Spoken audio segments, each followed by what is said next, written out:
Queer is a term used for sexual and gender minorities that do not consider themselves to be heterosexual or embrace gay or lesbian identities. Personally, I think I would identify as somewhat of queer, but I just believe that sexuality is so fluid that it doesn't have a certain name for it.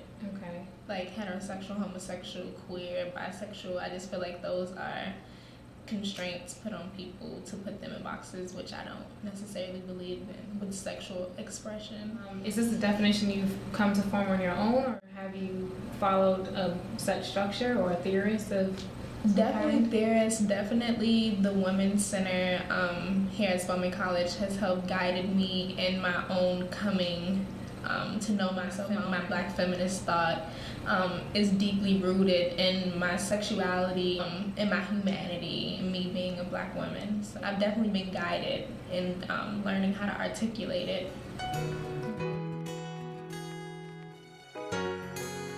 Anna Castillo, Chicano author of So Far From God, says the crucial distinction between the labels we have been given by the state and our own self-naming is that only doing the latter serves us. The very act of self-definition is rejection of colonization.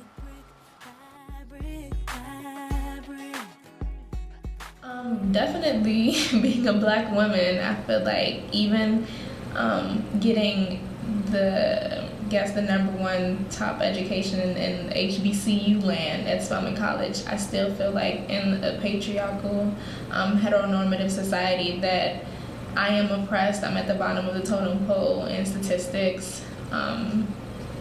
Even people think that we're a post-race society. It's not necessarily the case. In 1982, Alice Walker's novel, The Color Purple, provided audiences with a beautiful story of self-discovery. Celie, the protagonist, overcomes adversity in a patriarchal, heteronormative society and finds her true love in the process, Shug Avery. Their relationship is fueled by compassion, intimacy, and of course, a strong friendship. However, queer theorists have provided harsh critique regarding the 1985 film adaptation because it shies away from the sensual and intimate aspects of Celie and Shug's lesbian relationship. While the novel dives headfirst into revealing the intricacies of Celie and Shug's relationship with explicit content, the movie falls short and leaves audiences with so much as a kiss between the two on the lips. A lack of intimacy, as portrayed in the film, does not accurately depict the depths of Celie and Shug Avery's relationship. One could ask, are they friends? Are they lovers? This is why theorists use the term queer, because it denotes a general opposition to binary thinking. Essentially, is there a huge difference between homosexual relationships and heterosexual relationships? I think the way that we navigate throughout society, our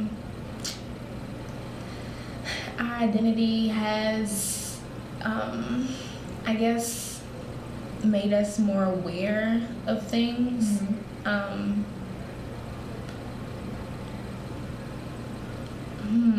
That's a really interesting question. Okay.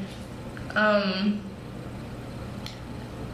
guess if I did identify as heterosexual and I was in a heterosexual relationship, I wouldn't have to think about things like just getting married and stuff like that and having a partner, and if I die, it'll be okay for them to be on my will, and just like things that homosexual people or people who identify as queer have to think about in this type of society in which heterosexual people don't.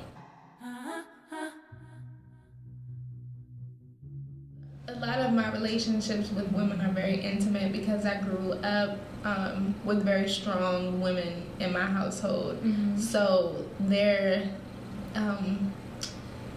I mean, of course, it wasn't sexual, but it was very loving and just very intimate, like touching and sharing words of affirmation and just loving each other. Not like the cattiness that media perpetuates, like black women be very catty, right, and like wig snatching and stuff like that, like, you know, gossiping and stuff. So I've carried that on to my relationships here. So most of my relationships are very intimate, loving, very much loving relationships.